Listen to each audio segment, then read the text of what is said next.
Hello friends, welcome to my channel বৈদিক planet. কেমন আছেন আপনারা? আশা করি সবাই খুব ভালো আছেন, সুস্থ আছেন, শান্তিতে আছেন এবং যে যার নিজের জীবন আনন্দে অতিবাহিত করছেন। বন্ধুরা, আমার এই চ্যানেলে সহজ বাংলা ভাষায় বিভিন্ন প্রকার হিন্দু শাস্ত্র যেমন বেদ, উপনিষদ, পুরাণ, রামায়ণ, মহাভারত, গীতা ইত্যাদি বিভিন্ন প্রকার ধর্মগ্রন্থ নিয়ে আলোচনা করা হয়। আপনারা যারা এই শাস্ত্রগুলি সম্বন্ধে জানতে ইচ্ছুক কিন্তু পড়ার জন্য সময় পান না, তারা এই চ্যানেলের ভিডিওগুলি দেখতে পারেন।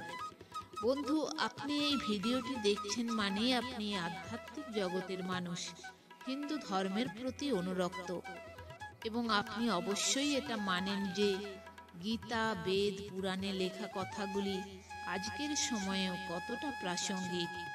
পুরাণ গ্রন্থে কথিত আছে যে ব্যক্তির বাড়িতে প্রত্যহ বেদ, পুরাণ, গীতা, রামায়ণ অথবা মহাভারত ইত্যাদি পাঠ হয়, সেই সাধুজনের সমস্ত দুরবস্থা কেটে যায়, তার মনের সকল ইচ্ছা পূরণ হয়। তাই বন্ধুরা, আপনাদের কাছে অনুরোধ, ভিডিওটি স্কিপ না করে অবশ্যই পুরো ভিডিওটি শুনবেন এবং কমেন্টে অবশ্যই আপনার মূল্যবান মতামত জানাবেন এবং চ্যানেলটি অবশ্যই সাবস্ক্রাইব করে রাখবেন এই ধরনের আরও নতুন নতুন ভিডিও পাওয়ার জন্য। তো বন্ধুরা, আজকে আপনারা শুনবেন বৃহৎ নারদীয় পুরাণ থেকে একাদশীর ব্রত কথা। তো আসুন শুরু করা যাক।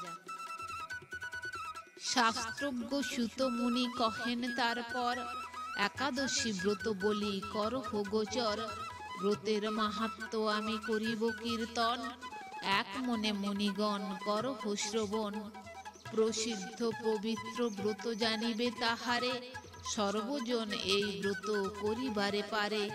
কিবা বিপ্র কিবা ক্ষত্র বৈশ্য শূদ্রগণ, বিষ্ণুর উপরে ভক্তি করিয়া স্থাপন। একাদশী ব্রত যদি করে শ্রদ্ধা ভরে, কামনা সাফল্য লাভ অবশ্যই করে। চতুর্বর্ণ মধ্যগত যত নারীগণ, যত নিয়ে ব্রত সবে করিবে পালন। কিবা শুক্ল কিবা কৃষ্ণ একাদশী দিনে, কখনো ভোজন নাহি করিবে ভ্রমে। ভোজনেতে মহাপাপ হয় যে সঞ্চার, যেহেতু সেদিনে নাহি করিবে আহার। এ ব্রত পালন যদি করিবারে হয়, যেরূপ নিয়ম তার শুনু মুনিচয়। দশমীতে এক বেলা করিয়া ভোজন, একাদশী দিনে ব্রত রবে অনশন। দ্বাদশী দিনেতে মাত্র খাবে একবার, এই তো ব্রতের বিধি কহিলাম সার। তাহার অন্যথা যদি করে কোনো জন, ব্রত না সম্পূর্ণ হয় তাহাতে কখন। ভোজন করিতে ইচ্ছা একাদশী দিনে, যদি কোনো জন করে আসিয়া ভুবনে। সর্বপাপ ভোগে ইচ্ছু সেই অভাজন, তাহার কারণ বলি করহ শ্রবণ। শ্রীহরি বাসরে অন্ন গ্রহণ করিলে, মহাপাপ প্রাপ্ত হয় শাস্ত্রে হেন বলে। বরঞ্চ ব্রাহ্মণ হত্যা করি কোনো জন, অব্যাহতি কোন রূপে লভে কদাচন। একাদশী দিনে কিন্তু ভোজন করিলে, মুক্তি নাহি হয় তার কভু কোনো কালে। যেই জন মহাপাপী সংসার মাঝার, সর্বপাপে কলঙ্কিত সেই দুরাচার। সে যদি ভক্তি ভরে একাদশী দিনে, উপবাস করে থাকি ওই কান্তিক মনে। সর্বপাপে মুক্তি লাভ করি সেই জন, পরম পদেতে যায় শাস্ত্রের বচন। মহাপুণ্যময়ী তিথি একাদশী হয়, শ্রীহরির প্রিয়কারী জানিবে নিশ্চয়। সংসার সাগর হতে লোভিতে নিষ্কৃতি, পালন করিবে তথা অবশ্য দ্বিজাতি। দশমীতে শয্যা ত্যাগ করিয়া সুজন, দশম ধাবন স্নান করি সম্পাদন। ইন্দ্রিয় সংযত হয়ে বিহিত বিধানে, করিবে বিষ্ণুর পূজা ওই কান্তিক মনে। সেদিনে পতিত যদি হয় একাদশী, হরির সম্মুখে শুয়ে থাকিবে নিশি। পরদিন প্রাতঃকালে করি গাত্রোত্থান, যথাবিধি স্নানান্নে করি সমাধান। গন্ধ পুষ্প আদি দ্বারা দেব নারায়ণে, অর্চনা করিবে সাধু ওই কান্তিক মনে। তারপর নারায়ণে করিবে স্তবন, অচ্যুত পুণ্ডরীকাক্ষ ওহে জনার্দন।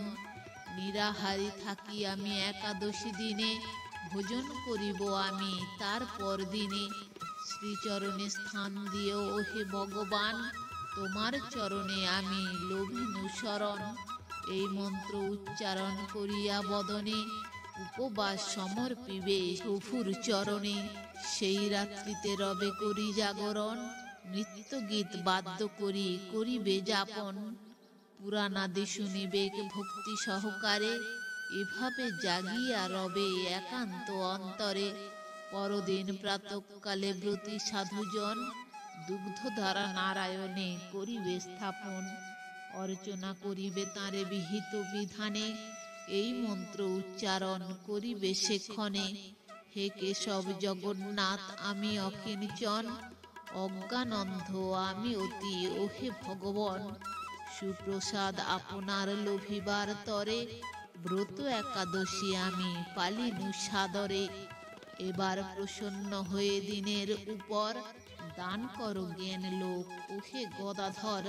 হেন রূপে মনোভাব প্রভুর চরণে, নিবেদন করি পুনঃ পুলকিত মনে। যথাযথ বিপ্রগণে করায়ে ভোজন, দক্ষিণা সবারে দিবে সামর্থ্য মতন।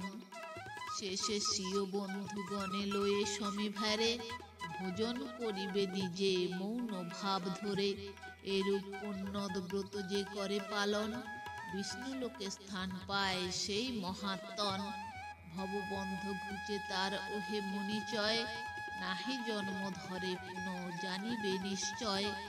উপসিত ধর্মশীল সাধু সেই জন, কথাতে চণ্ডালে নাহি করিবে পূজন। পতিতে পূজিবে নাহি কথার দ্বারায়, কহিন শাস্ত্রের কথা তোমার সবাকার।